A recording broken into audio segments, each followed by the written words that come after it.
Hey, my friends and my new friends. We're going to begin in a cross-legged position. We call this Sukhasana, or the easy pose, the pose of ease. Take a second here to check in with the breath by maybe looping the shoulders a couple times forward, up and back. Inhale, looping forward. Exhale, grounding down and back. Just finding a little organic movement here. And then maybe checking in with the neck by just maybe moving one ear over one shoulder. And then we'll go forward, chin to chest. Shaking the head, yes. And now no. Okay, coming back to center, we'll bring the head over the heart over the pelvis. So take a second to maybe close your eyes or soften the gaze so you can just go inward a little bit here as we find alignment, head over heart over pelvis. We lift the sternum, lift the chest, and then again, ground down through the elbows here on the exhale. Find a nice space between the ears and the shoulders.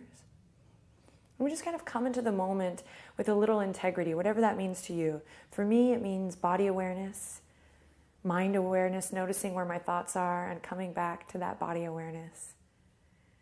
And then see if you can begin to deepen your breath here. Nice long inhale in and a nice long juicy exhale out. Keep that going. Nice long inhalation and a nice long extended exhale out. Draw your palms together at the heart. Take a deep breath in. Each time we come here, this is a great little beginner's tip. Each time we come to this mudra, we call it Anjali Mudra, you can think about lifting your sternum or your heart up to your chest. So often when we get a little bit tired, and we will in our practice, we can have this little reminder to loop the shoulders and lift the sternum to the thumbs each time we come to this hands at the heart or this prayer position, Anjali Mudra. So practice that now. Inhale, lift your sternum up to your thumbs. Draw your lower belly or navel in to meet your spine. So again, we're just coming into this active body, but with a sense of ease. This is going to be a wonderful tool for beginning a yoga practice, just kind of finding the balance between active body, strength, engaging qualities, and then also a softness, an ease, a lightness, a calmness, if you will. Finding a place where those two can dance and be together is what our yoga is all about. Interlace the fingertips. Follow your breath as you inhale. Press the palms forward, up and back. Nice and easy here as we climb up the side body, climb up the spine. And on your next exhale, release the fingertips down. Nothing fancy here, just checking in with the body, checking in with the breath. Inhale again, forward, up and back. On your exhale, fingertips release with elegance, with ease. Opening the shoulders, opening the chest, checking in with the side body. One more here as we ground down through the tops of the thighs. Deep breath. And exhale, release. Great. Take your right palm to your left knee. Sit up nice and tall. Send your left fingertips behind the tailbone here. As you inhale, lift up. Lift your heart. Exhale, journey towards the left. Find a gentle twist here. Navel draws in towards the spine. And we remember that we come to the mat to have an experience in our body. So don't crank yourself into the posture. Have the experience of gently moving into the twist. Maybe closing the eyes here for one last breath. We gently release back to center and take it to the other side. Left palm to right knee. Sit up nice and tall. This time I'm going to turn to the side so you can see my spine here. The tendency is going to be to round forward. We spend a lot of time here all the time, okay? So no worries. And in time, we're going to begin to lengthen. Tailbone down, lower back becomes nice and long. Heart lifts, shoulder blades ground down, and we find our twist. So what I'm trying to say here is don't sacrifice this lift in the heart and this length in the spine for a deeper twist. Ouch, this is just, ouch, this is wrong, y'all. It's just wrong. So find what feels right, what feels good. So it might mean that you don't go all the way far back at first, but keep a nice mindful twist here. Using that exhale to journey a little deeper, even if it's just energetically. And then gently releasing back to center. Great. Take a second here, one more time, to interlace the fingertips of the heart. Inhale, palms reach forward, up and back. Long puppy belly. We stretch here, lift it up high. And then exhale, release fingertips to the mat. Side body stretch, nice and easy. Keep grounding through the legs here. So the legs aren't just limp here. They're nice and active. Tops of the thighs drawing down. Great. Plant your left palm or left fingertips. Yogi's choice, beginner's yogi's choice. So press into the palms or the fingertips, and then send the right fingertips up. Think up, up, up, up, and then go over. Careful not to just go over, trying to mimic an asana that you maybe seen before. Have an experience. Inhale, reach it up. Keep this lift in the heart, and then exhale, side body stretch. Now here, we're not going to hold, but we're going to kind of set the tone for our yoga practice and our yoga journey by finding a little self-expression, finding a little movement here. You might sway up and down, front and back. You might close your eyes. You might stretch your mouth. You might wiggle the fingertips. Draw the shoulders away from the ears. Take a deep breath in and exhale swiftly through center and to the other side. Creating space in the body, connecting to the breath. Remember, there's no right or wrong here. It's great. It just kind of takes the edge off. We're going to learn some basics. We're going to focus on alignment, but really it's about that self-expression. So find a moment or two here to find a little movement. And then swiftly we come back to center, and we're going to take the palms and dive forward onto all fours. Okay, so I'm going to align wrists underneath the shoulders and knees directly underneath the hip points. I'm pressing into the tops of my feet here. Toes are pointing straight back. And my palms are spread super wide, my friends, super duper wide, spreading the palms like starfish. Now, the most important thing I can teach you at this moment is to connect with this upward current of energy, whatever this means to you. And that means not collapsing into the bones here, but pressing up and out of the earth, okay? So that means connecting to every part of the foundation, all parts of the body that's pressing into the mat. And then remembering to find that integrity, head in the heart, heart of the pelvis, but maybe creating a nice tabletop position here. And so we're not sitting up straight anymore. We've moved our center of gravity, but I can still work with that alignment, head, heart, and pelvis in line. Notice how I'm drawing my shoulders away from the ears, and I'm remembering that my head, this neck, is an extension of the spine. So I'm not hanging out here, I'm not crunching here, but I'm going ahead and taking the gaze down for now and finding a nice, long, beautiful neck. Great, you might feel a little bit of pressure in the arms and the wrist here. Keep pressing up and out of the palms so that we can begin to build strength rather than collapse into the bones. Okay, from here, one more breath. I'm going to exhale. On your next inhale, loop the shoulders, drop the belly, tailbone tilts up towards the sky as I look forward. Little cat-cow here, long neck. Take your time, no rush. On the exhale, I start at my tailbone. I travel up the spine, walking up the spine until the crown of the head is the last thing to release. Take a breath, cycle here, in and out, letting the weight of the head go. Navel's drawing up towards the spine. I'm pressing into the tops of the feet here. I'm pressing up and out of the palms. Deep breath in, inhale, looping the shoulders. Heart radiates forward. Then on the exhale, tucking the tail, drawing the navel up, closing the eyes to really have an experience here. We call this spinal flex or cat-cow. And one more, inhale. Pressing into all 10 knuckles, exhale. Curling the tailbone in, starting there, traveling up the spine, chin to chest, crown of the head releases. And then we inhale back to tabletop position. Curl your toes, walk your fingertips back, a little yoga for the feet, a little beginner's feet moment here. So for some, this is no biggie. No biggie. For others, your dogs are barking at you right now. So you might just stay here. Others might walk the palms all the way up. Find that lift in the heart, deep breath in, press into your pinky toes. This is a great opportunity to roll the wrists out. Stay connecting to that breath. Don't worry about how to breathe here. Just continue to play with the breath. Deepen the breath. Then we'll come back to all fours. Come onto the tops of the feet again. Inhale, extend the right toes out long. Go ahead and bring the right toes to the earth. And we're just going to take a couple seconds here to breathe into the back of that right leg. Breathe into the calf. Notice I'm not collapsing into my shoulders here, but I'm maintaining that lift so that slowly I can begin to build that strength in the arms and just that energetic body, that lift. We call it Hasta Bandha, the hand-to-earth connection, this upward current of energy. Great. Notice how I'm rocking a little bit back and forth here, just finding that sit bone to heel connection. I'm working at drawing my navel up towards my spine, kind of knitting the lower rib cage in and keeping the neck nice and long. Then release back to tabletop position and take it to the other side.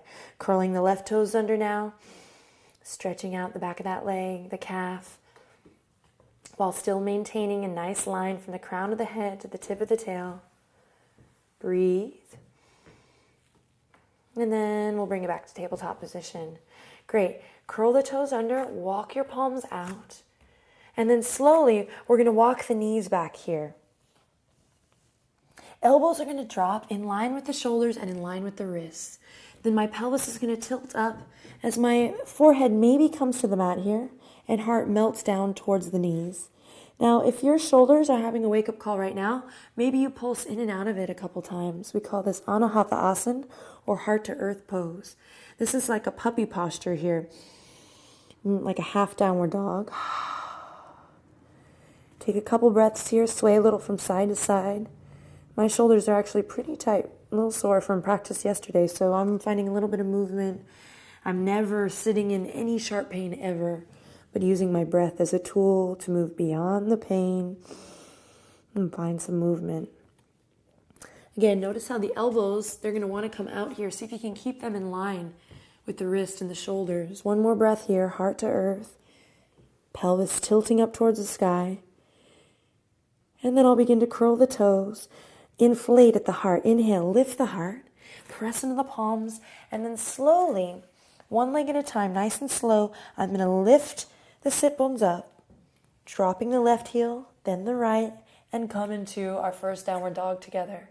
Now, palms pressing like starfish into the earth, keeping that upward energy, that upward current up through the palms, through the arms, so I'm not collapsing my weight here. I'm finding this nice length in the spine. And notice how I have really yet to straighten both my legs yet. So don't worry about what you think downward dog is supposed to look like.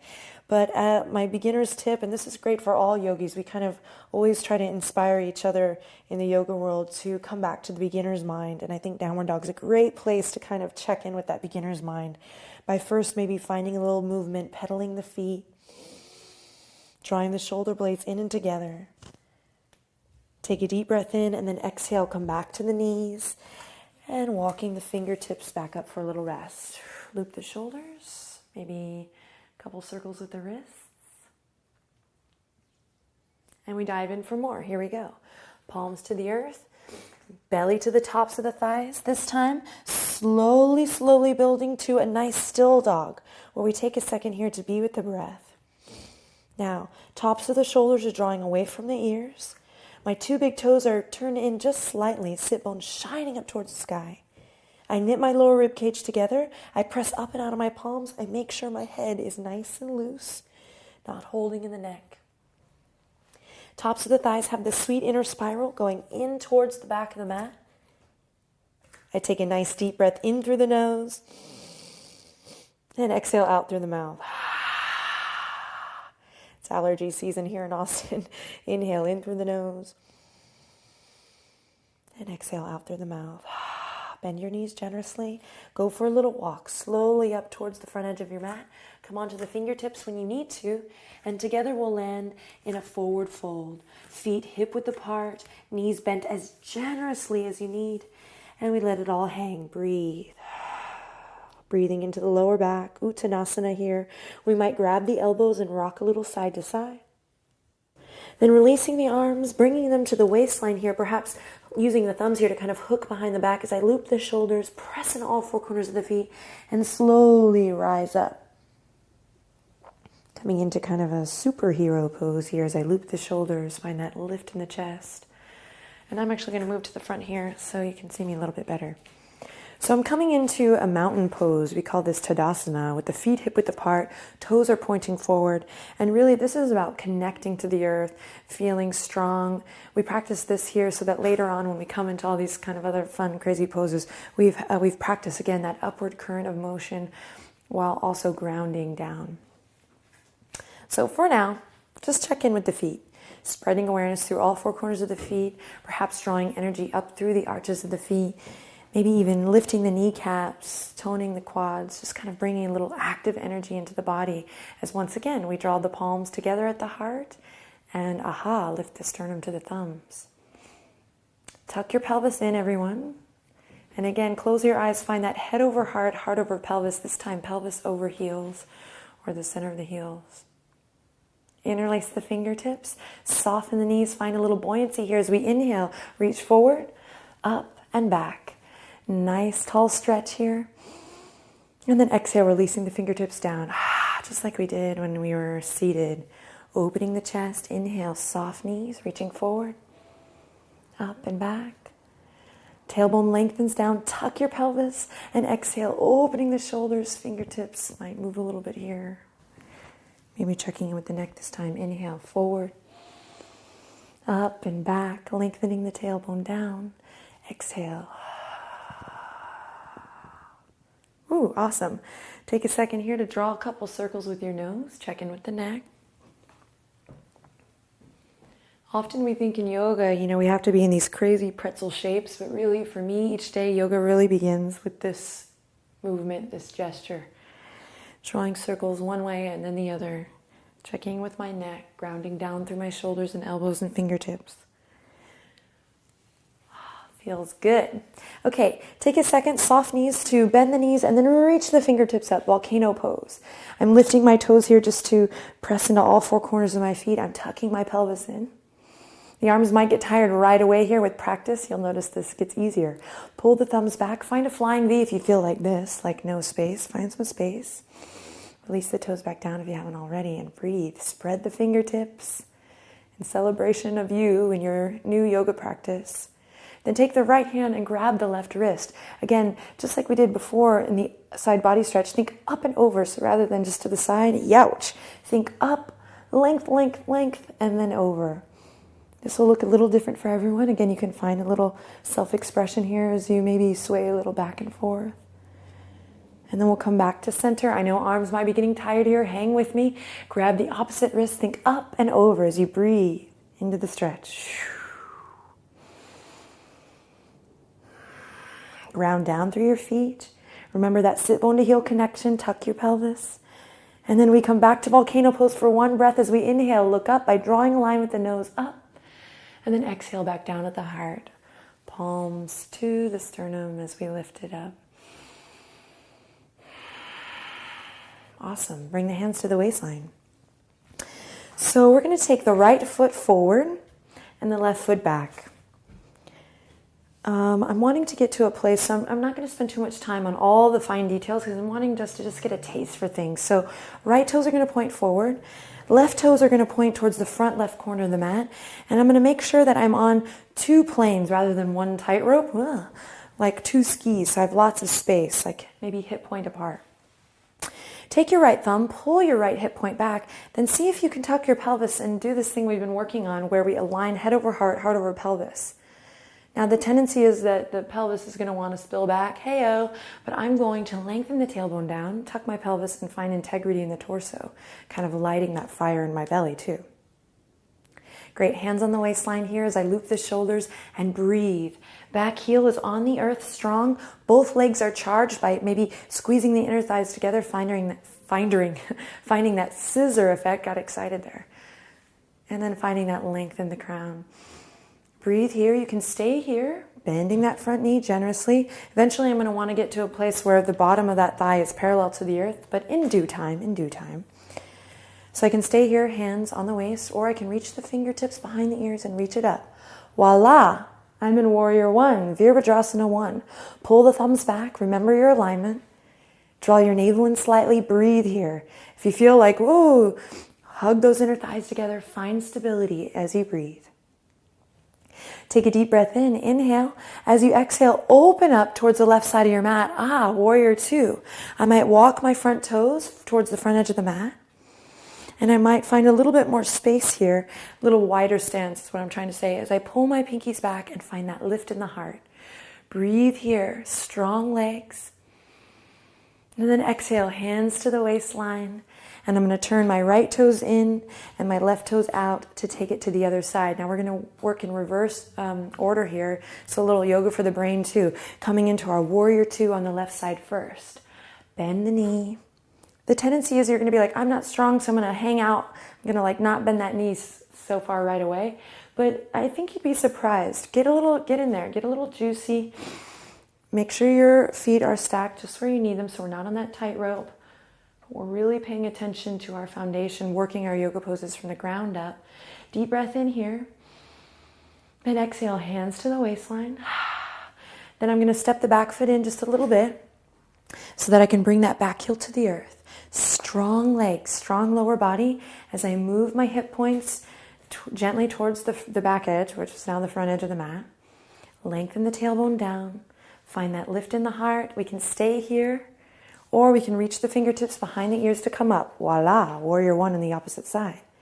Again, don't worry about trying to create that perfect image, that perfect asana. It really is about having an experience and then growing the pose. It makes it fun too and less work. Okay, one more nice long inhale in here. Hang with me. Hug those inner thighs towards the midline. And on an exhale, float the fingertips down back to the waistline for a little stability. Hooking my thumbs behind here. Then I'm going to turn the left toes in, come back to center. And I'm going to heel toe, my feet back into center. So when you hear that in yoga class, that's what this means. Heel toe, heel toe. It's kind of silly. Okay, this time I'm going to challenge my center of gravity by coming feet flush together. So before we were hip width apart, now I'm going to stand up nice and tall in Tadasana, where I'll finish my practice today, bringing the fingertips down, maybe closing the eyes, kind of challenging that center of gravity, taking the experience of my practice and drawing the palms together at the heart.